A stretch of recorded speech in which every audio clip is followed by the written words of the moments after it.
विश्व प्रसिद्ध बरगढ़ धनुजात्रार आज हूँ नवम दिन। महाराज कंस आयोजन करिसेंती छलनार धनुजात्रा। कंसक चिटाऊ नहीं जमुना पारी हेबा बेले जमुना बाली रे कृष्णपाद दर्शन कर आत्मविभोर हो पड़ती अक्रूर। गोपपुर में श्रीकृष्ण गोटे पर गोटे लीला कर चली कंसक प्रेरित विषधर सर्प शंखचूड़ को बद्ध कर गोटे पर गोटे लीला खेला देखा मिलूँ। अन्यपटे अक्रूर कृष्ण बलराम को आनी सांगरे आनी मथुरा को आसवाई जिते आगमन करुछंती गोटे प्रकार भावविह्वल परिवेश सृष्टि होईछि।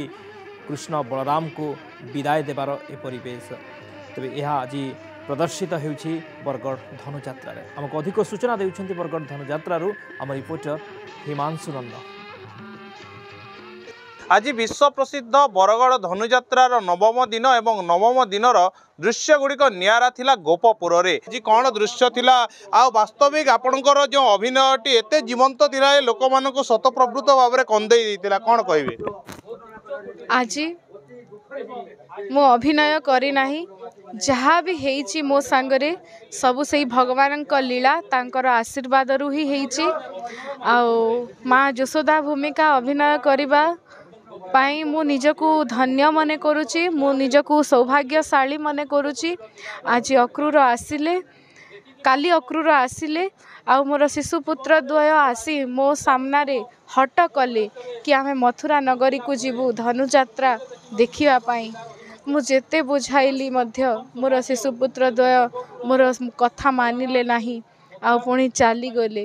शेष रे एईटा कही कि गले कि मु 4 दिन पाई जाउछी आ पळे आसीबी। मोर शिशुपुत्र द्वय मोठू अलगा हो गले। मु ताकू कहली आरे बाबू श्याम घन तू गली मधुभुवन कहा मुख नाई बंचिबी हे दश दिग शून्य अस्थिर हेब जीवन निशी दिवस रे जुरु थिबी रे जीवर्धन जीवन बिहुने जेन्हे झसा राजा बिने जिन्हे ग्राम देश रे जीवधन जीवन बिहुने जिन्हे झस। भावे वास्तविक गोटे भावनात्मक परिवेश सृष्टि हो जाइए। आम नंद राजा सहित कथा हेबा। सर आज जो दृश्य थिला वास्तविक समस्त को अभिभूत कर देछि। वास्तविक गोटे भावनात्मक परिवेश गोटे गोटे विषादर परिवेश आनी देछि कौन कहबे आज्ञा? गोपपुर अंधार करी छाड़ी चली गला मोर हरि तेउ जो हरि बा जो कृष्ण को आनी वसुदेव मो भवन रखिला से दिन गोकुल चंद्रमा उदय होते एवं गोकुल आलोक आलोकित होता समस्ते आनंद उत्सव माति थिले। किंतु आज अक्रूर आसी निष्ठुर अक्रूर सहोदर अक्रूर आसी जो परि भाव में मो पुत्र को आम भंडई नहीं गला अक्रूर आम ठकी दे गला एवं पुत्र द्वय मध्य आमर कथा किछि मानिले नाही एवं आमको से 4 दिन बोली आम ठगी चली गले। किंतु केबे आसीबे आउ निर्दिष्ट किसी नहीं। आज 9 दिन जो नवम दिन आसी आज गोटे हृदय विदारक दृश्य गुड़िक आम देखा पाइलु कौन कहबे आज्ञा? आमे आज समस्ते मर्माहत। कृष्ण बलराम बेनी भाई मथुरा गमन करिसंती।